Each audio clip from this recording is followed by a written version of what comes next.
Muy buenos días y bienvenidos nuevamente a Sin Guión. Empezamos esta mañana el programa, como siempre, con nuestros auspiciadores. Empezamos con prestamipe.com, donde encuentras soluciones de financiamiento para personas y empresas. Solicita un préstamo con garantía hipotecaria desde 20.000 soles o a factoring y obtén liquidez en cuestión de horas ingresando a prestamipe.com. Cambio Seguro. Cambia tus dólares y soles de forma segura y rápida con Cambio Seguro. Ingresa desde su web o aplicativo y obtén un súper descuento usando el cupón Ahorra Ya.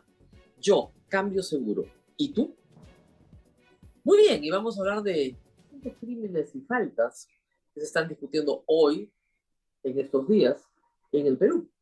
Y empecemos con el juicio del caso Cócteles. Ayer hubo un desarrollo que creo que ha sido importante. Los abogados, tanto de Keiko Fujimori como de Jaime Yoshiyama, Juliana Loza y Humberto Abante, han reconocido los aportes simulados, pero dicen que eso no es delito de lavado de activos. Hemos explicado este punto muchas veces en este programa. Como digo, no desde ahora, desde el día en que metieron preso a Ollanta Humala, ¿se acuerdan ustedes? Hace años, en 2017, y un poco antes también, yo vengo explicando esto una y otra vez. Porque tarde o temprano se va a resolver en ese sentido. Y es bueno que ustedes lo sepan para que no terminen engañados. ¿Cuál es el punto acá? El punto es que los hechos que se están discutiendo, que han sido investigados por el señor José Domingo Pérez, son reales. Es real, y ya lo han admitido ayer los abogados, que se dieron aportes de campaña ilícitos, irregulares, pitufiados, simulados. Todo eso es cierto, pero eso no constituía, en el momento en que fueron aportados, delito alguno y mucho menos lavado de activos. Escuchemos parte de la declaración del alegato de Juliana Loza. Para terminar, quiero hacerles una pregunta a todos los que están viendo este proceso, a ustedes. Una sola pregunta. ¿En dónde está el lavado de activos? Cuando el fiscal hace referencia al legado histórico del señor Alberto Fujimori, les pregunto, ¿dónde está el lavado de activos? Cuando la fiscalía dice que vendrán aportantes nacionales a declarar fuente lícita, les pregunto, ¿dónde está el lavado de activos? Este juicio pasará a la historia nacional, no solamente por las arbitrariedades que se han dado, sino por una cuestión muy simple. La acusación se va a derrumbar con una sola pregunta. ¿Dónde está el lavado de activos? Y ese es todo el juicio. Ya ha hecho muy bien la doctora Loza en centrarlo en esa pregunta. A ver, para que exista lavado de activos, la persona que recibe un dinero tiene que saber o poder presumir que proviene de un delito. Cualquiera que sea el delito, no tienes ni siquiera que probar el delito, pero no tienes que mencionarlo, ¿no? Cualquiera que sea el delito. Keiko Fujimori sabía que en el año 2011 la empresa Odebrecht cometía delitos y ella sabía o podía presumirlo, o recibió ese dinero como el del Banco de Crédito o como el del señor Rasmus para su campaña electoral. Y de verdad que lo recibió para su campaña electoral. ¿Es ilícito? Sí, porque es contrario a la ley de partidos políticos. La ley de partidos políticos prohibía y prohíbe aportaciones por esos montos, muy por encima del monto permitido, por personas jurídicas, etc. Todo eso está prohibido. Ayer los abogados han admitido los hechos. Y ese es un avance enorme en el proceso, porque si los abogados defensores admiten los hechos, ya no son hechos controvertidos. Ni siquiera tiene que ir el señor Dionisio Romero al juicio, porque nadie pone en controversia y efectivamente le entregó en partes o junto, en maletín o en sobre, da lo mismo, le entregó un dinero al partido político Fuerza Popular para la campaña de Keiko Fujimori y se lo entregaron personalmente. Eso no está en discusión. Y al no estar en discusión, eso puede acortar notablemente el proceso. Ayer se ha sabido esto de fuentes internas de la República. Fiscal Pérez y acusados deberán reducir el número de testigos en el juicio de caso Cócteles. ¿Por qué? Porque los jueces del tercer juzgado penal colegiado no pueden obligar a las partes a reducir los testigos ofrecidos, pero sí les pueden hacer ver que, siendo ya los hechos reconocidos por ambas partes, no es necesario, por redundante, que esos hechos vuelvan a ser examinados, porque están reconocidos por las dos partes. Eso, ojo, es lo que ha tenido que aceptar el fiscal Germán Juárez Atoche en el caso de Keiko Fujimori, perdón, en el caso de Nadine Heredia y Ollanta. Todos los testigos redundantes. Aceptamos los hechos, perfecto, ahora discutamos el derecho. Y eso es lo que ha hecho Juliana Loza ayer y el doctor Abanto ha hecho lo mismo. Reconocen todos los hechos, discutamos el derecho. Y es ahí donde la fiscalía va a perder. La fiscalía ha hecho un relato muy cierto de lo que ha pasado. Necesario, sí, para la historia política del Perú, por supuesto. Pero al fiscal no le pagan por ser cronista, historiador o periodista. Le pagan para conseguir condenas. Y las condenas se consiguen por la comisión de delitos. Y si la conducta delictiva que está descrita en el Código Penal no es idéntica a la conducta delictiva que tiene el imputado, no hay delito. La pregunta de Juliana Loza se cae madura. ¿Dónde está el lavado de activos? No hay. El delito de financiamiento ilícito ya es delito hoy, ojo, desde agosto del 2019. Pero antes no lo era. Y si no hay lavado de activos, tampoco hay organización criminal, porque la hipótesis de la fiscalía es que todas estas personas son parte de una organización criminal que lava activos. Okay, no hay lavado de activos. Entonces, ¿para qué existe esta organización criminal? Para nada. Entonces no existe pues, la organización criminal. A Keiko Fujimori y a otros podrán imputarles en algún momento obstrucción de la justicia, tal vez en algún momento, pero para el momento en que se lo imputen ya finalmente habrá pasado tanto tiempo que habrá prescrito el crimen. Pero lo que respecta al lavado de activos no hay discusión. Y a mí de verdad me parece que si los jueces han llegado a la misma conclusión, para la cual no necesita ser un genio, y llegan a la misma conclusión en el caso de Antumana y de ahí de Heredia, estos juicios deberían acortarse sustancialmente con una absolución que podrá ser apelada a la Corte Suprema, pero con una absolución que termine procesos que no tienen ni pies ni cabeza. Y que implican, hay que decirlo, a un montón de gente que no tendría por qué estar ahí. Es decir, por ejemplo, el caso mismo de la señora Loza, que es imputada, y sus colegas en el estudio de abogados, todos imputados por un caso de encubrimiento. Bueno, que se juzgue de manera separada, no mezclarlo todo. El problema es que el fiscal José Domingo Tevez en estas cosas es bastante terco y ha demostrado ser, sí, muchas veces muy arbitrario. Pero, y como lo he explicado varias veces, son los jueces los que tienen que controlar el proceso. Y son los jueces los que tienen que tomar decisiones sobre el proceso. Si la parte de la defensa dice, señores jueces, no estamos discutiendo los hechos, traigan a todos los testigos que quieran, no discutimos los hechos, aceptamos los hechos. Entonces los jueces pueden preguntar con toda tranquilidad a la parte de la defensa si insisten en aportar decenas de testigos que en realidad lo único que van a descargar es nada porque todos van a confirmar los hechos. Y de repente así se puede avanzar en un proceso que si no cambia es 6 o 7 años. Y está diseñado así. El señor José Domingo Pérez ha pedido que sean audiencias 3 veces por semana. Sabe perfectamente que eso no es posible porque el colegiado tiene el juicio de los Humala también. No es su único proceso. Sabe perfectamente que no se pueden reunir 3 veces por semana y no le van a poner un tribunal a dedicación exclusiva. Sabe perfectamente que el juicio va a demorar años de años de años. porque en el fondo tampoco está muy interesado en obtener una sentencia. Lo sabe desde hace mucho tiempo, si no, no hubiera postulado para ser juez y salirse de estos procesos. Así que, qué bueno, hay que decir, qué bueno que ayer se haya sincerado ya verbalmente este punto. La defensa de Keiko Fujimori no reconoce los aportes de Odebrecht, eso hay que decirlo, pero en todo lo demás ya reconoció. Y la defensa de Jaime Yoshiyama también, con detalle.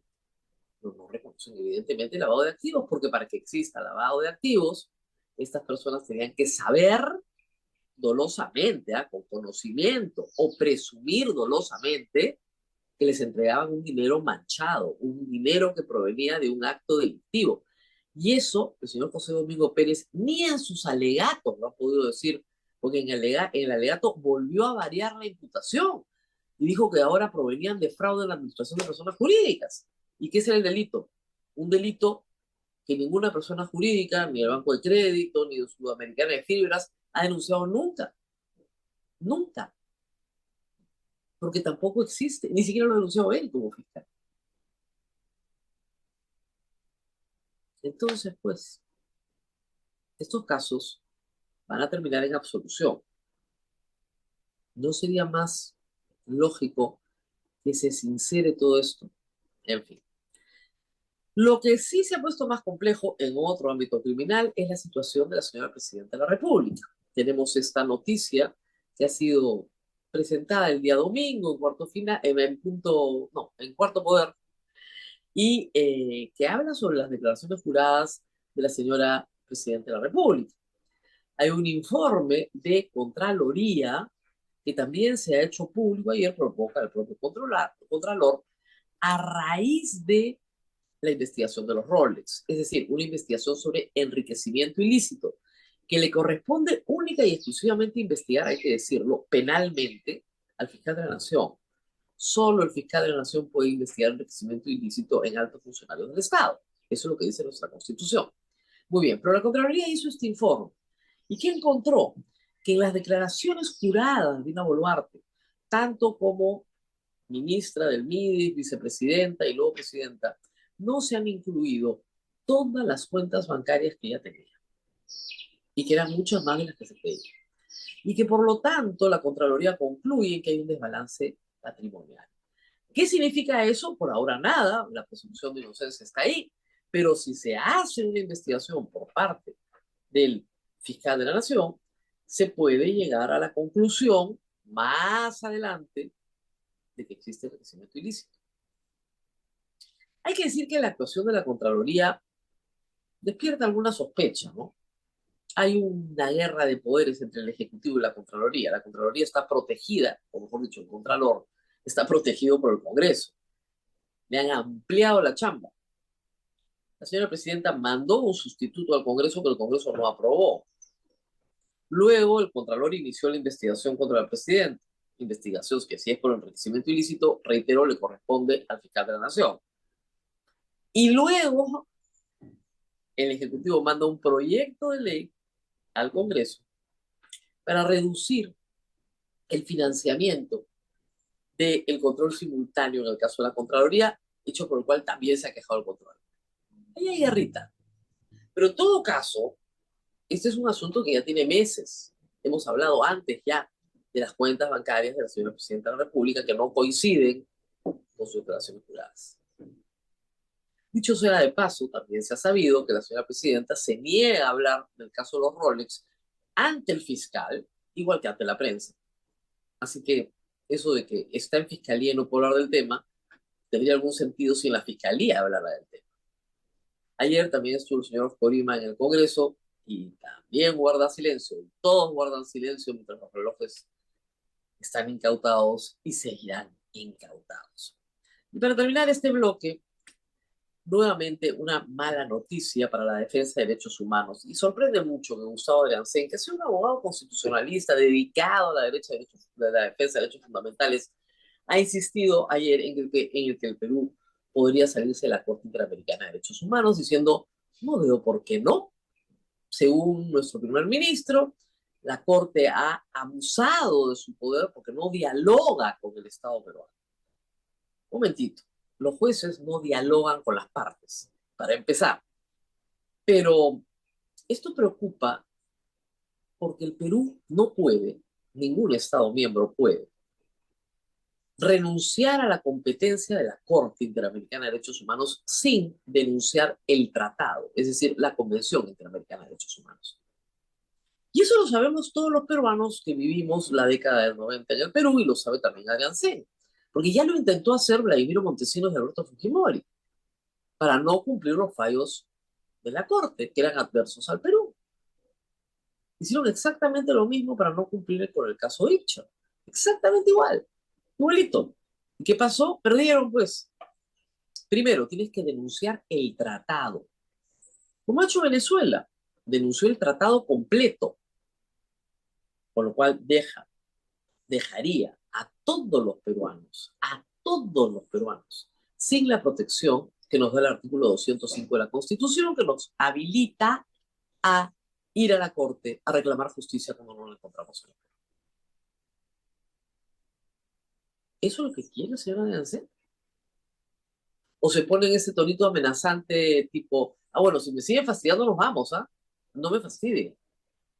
Tiene un problema bien grave el señor Adrián Sen hoy entre manos, porque el gobierno de Dina Boluarte, bajo su jurisdicción, ha desacatado una resolución de la Corte que dice con toda claridad que Alberto Fujimori tiene que estar en prisión. Y resulta que ahora Alberto Fujimori, el indultado por Pedro Pablo Kuczynski, indulto que ha respetado Dina Boluarte, indultado por una enfermedad terminal, es un roble, según su hija, lleno de fortaleza y anunciado o autoproclamado candidato presidencial de Fuerza Popular. ¿Qué le va a responder a la Corte Interamericana ahora? ¿Que el señor está enfermito y que tiene que guardar reposo cerca a los suyos en los últimos días de su vida? Papelonazo del gobierno, por supuesto, de un indulto que ni siquiera ha dado Dina Boluarte, que si quisiera dar, podría dar, o podría haber dado hace unos días, pero ahora que el señor es un roble, bien difícil que le den un indulto humanitario. Sobre la postulación de Alberto Fujimori, creo que el comentario más astuto ha sido el de César Acuña. Ha dicho que está muy bien, que postule, que le parece excelente. Y claro, sabe que más conectado, creo, con la población, una postulación de Alberto Fujimori cae pésimo. No solo porque parece un abuso de su hija, que ya ha abusado antes, de su papá, sino porque parece una artimaña más, un falso más de los tantos, ¿no?, que hemos tenido que ver en los últimos años. Desde la postulación al Senado japonés, la falsa esposa japonesa y tantas otras cositas más que hemos podido ver, reitero, en los últimos años. Vamos a la pausa y vamos a contarles otra historia que tiene que ver con la concentración de medios. Una historia en la que estoy personalmente involucrada desde hace 11 años. Pausa y volvemos.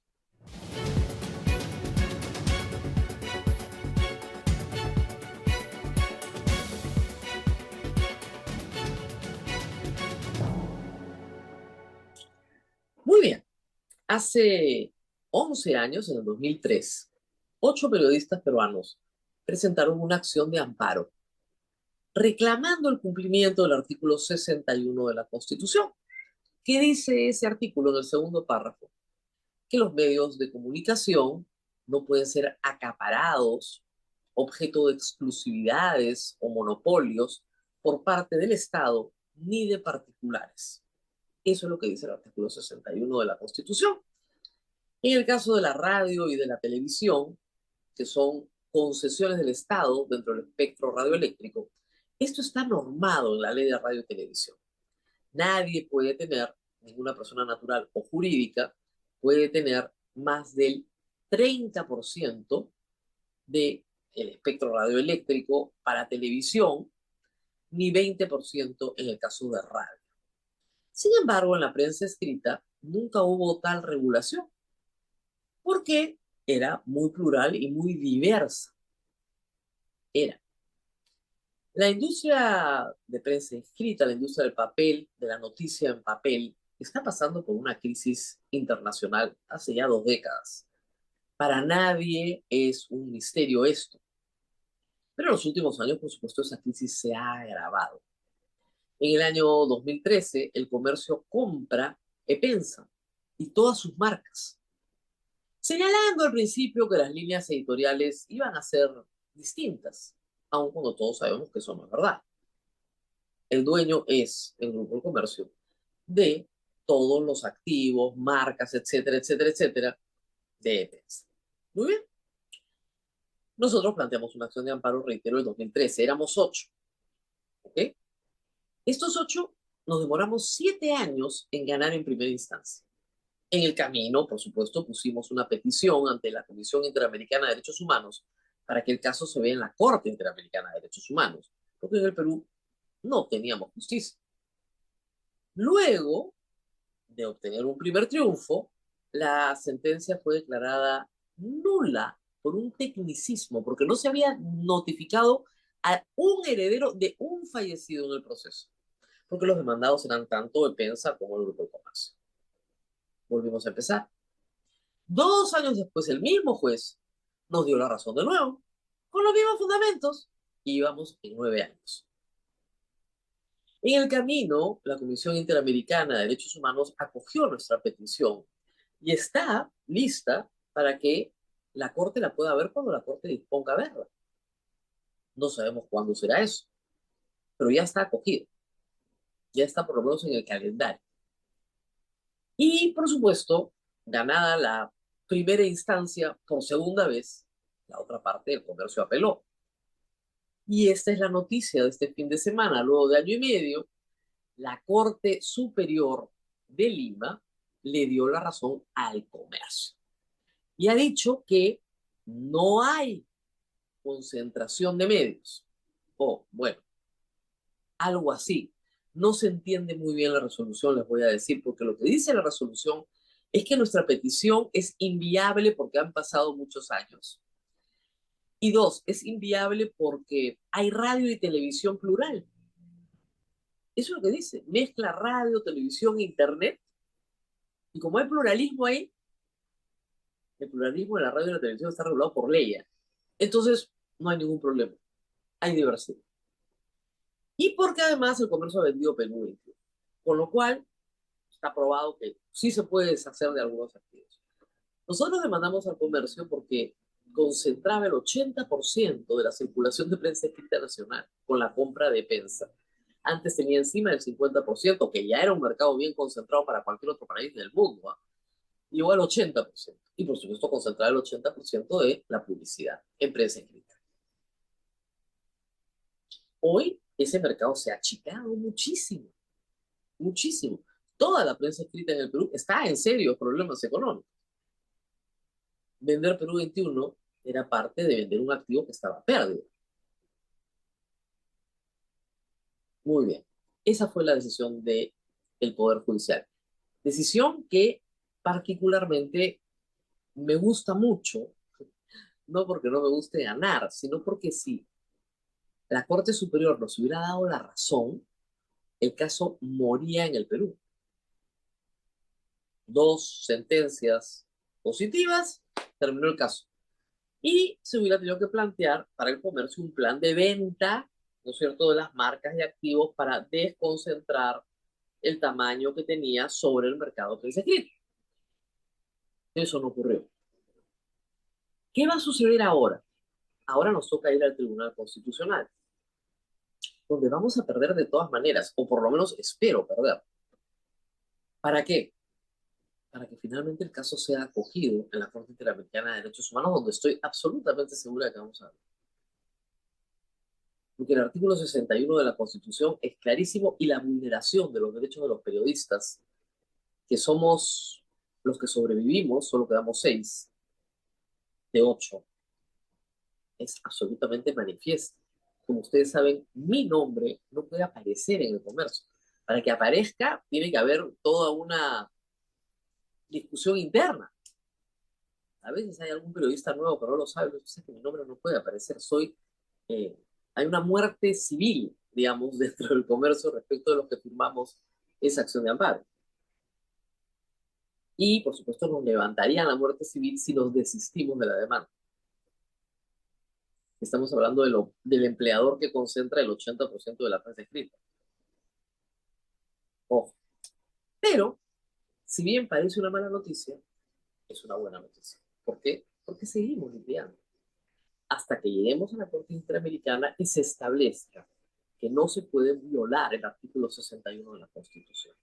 Ojo, luego de estos eventos, hace ya varios años, el Estado peruano publicó legislación, promulgó legislación que impide fusiones de esta naturaleza con ese, digamos, control de un mercado, para todos los mercados, no solamente para el mercado transaccional. Y eso tiene que pasar por una aprobación de Indecopi. Si hoy se hubiera aplicado esa ley, esta fusión no se hubiera dado. Pero igual, en nuestro caso, el artículo 61 de la Constitución ya preveía esta situación específicamente para medios de comunicación, en un artículo idéntico al que se redactó en la Constitución de 1979, cuando salimos de una dictadura militar, donde el gobierno militar acaparaba, controlaba, dirigía toda la prensa escrita, salvo algunas excepciones muy pequeñas. Esa es la historia. Muy bien, espero que les haya gustado la historia, porque la historia continúa. Ahora nos tenemos que despedir, no sin antes mencionar a nuestros auspiciadores. Prestamipe.com, donde encuentras soluciones de financiamiento para personas y empresas. Solicita un préstamo con garantía hipotecaria desde 20.000 soles o haz factoring y obtén liquidez en cuestión de horas ingresando a prestamipe.com. Cambio Seguro, cambia tus dólares y soles de forma segura y rápida con Cambio Seguro. Ingresa desde su web o aplicativo y obtén un super descuento usando el cupón Ahorra Ya. Yo, Cambio Seguro. ¿Y tú? Nos reencontramos el día de mañana. No se olviden de compartir este programa. Hasta pronto.